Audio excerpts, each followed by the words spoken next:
All right. What's happening? So, man, I'm just chilling here. I was about to just because I'm heading over here to do a story. Right. And you came over here with your friendly smile.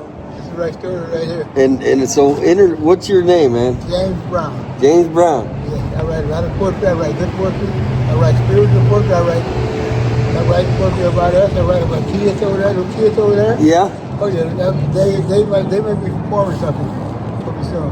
But I'm not out there. I'm not on TikTok and none of that. Yeah, well, it's getting hot now. What do you think? I know you said you had a surgery, and we can show that in a minute. We'll show that in a minute. Okay. But how long have you been here in Tucson, Arizona? I came down here at Tucson, Arizona in 2009 as a behavior modification counselor. I worked for Amity Foundation in Los Angeles for 4 years. So you're from Los Angeles? Yeah, I came down from Dallas, Texas originally, but I came down. I was only supposed to be in Tucson for a week, 2 weeks maximum. Yeah. And they needed a staffing down here. So I came to help with staffing, and I left. I was the second person that left with a certificate of excellence. Wow! Congratulations. Modification program. But after a period of time of of hanging on to that behavior, you got to go out there and try it for yourself. Yeah. And so I broke away and I started working. I worked HVAC. I went to 4 year. I was 4 year journeyman certificate. State of California, mechanical engineer. I've done it all. I've been in the military. Thank you for your service. I was happy to serve. Yeah. I still do it again, even though I'm waiting on my VA benefits still. And so, are you sleeping outside right now? Right now, man. Can we get you to if I called up the VA today and they found out about this, wouldn't they be wanting to get you in somewhere? They got me dealing with the Department of Veteran Affairs at this moment. Okay. But they're not. They're moving. Have you looked into these shelters? Yes, I was at CBI downtown for a little while. Yeah. And I got done a little better and I got out. Not things just turned bad, man. Things turned bad. But I'm keeping the faith. Believing that man upstairs and everything is good.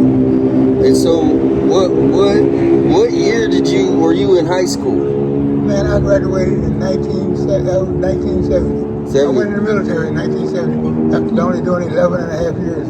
In January 1970, I got out. And the military was fine. I should have stayed. I was only 17 and a half. Yeah. So I should have stayed because I could have retired at 20 years, at 37 years old. But like some of us do, I started thinking again, and I got married. Yeah. And from that point on, that changes things, huh? It changed my whole plan. I should have stayed in there.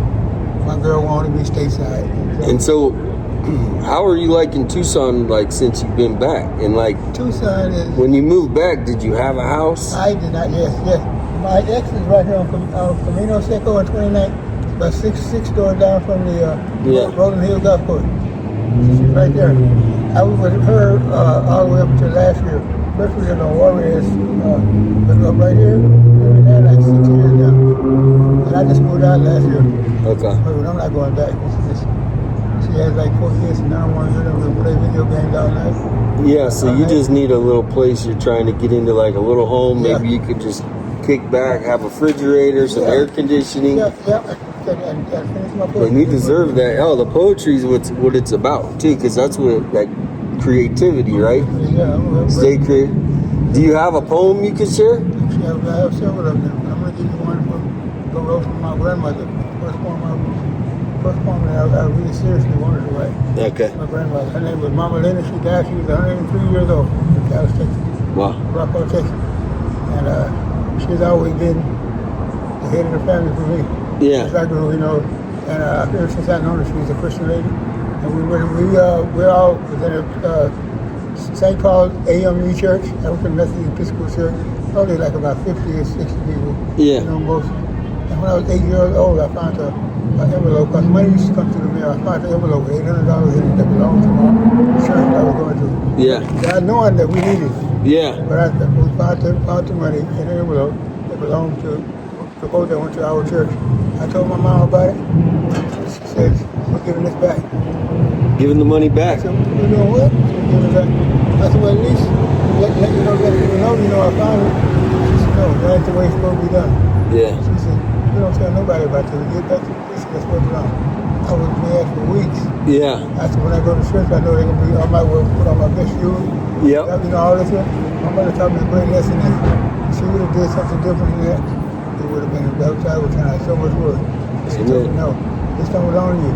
Vanity is not in the church. You're not going to start it here. Yeah. Hey, that's cool. So, but my mother could sing like Aretha Franklin. My mother and one of my sisters. I sing like my mother pretty much. Yeah. But yes, but I do poetry. I've been writing poetry since a kid. But I wrote this one for my grandmother, Mama Lena. Let me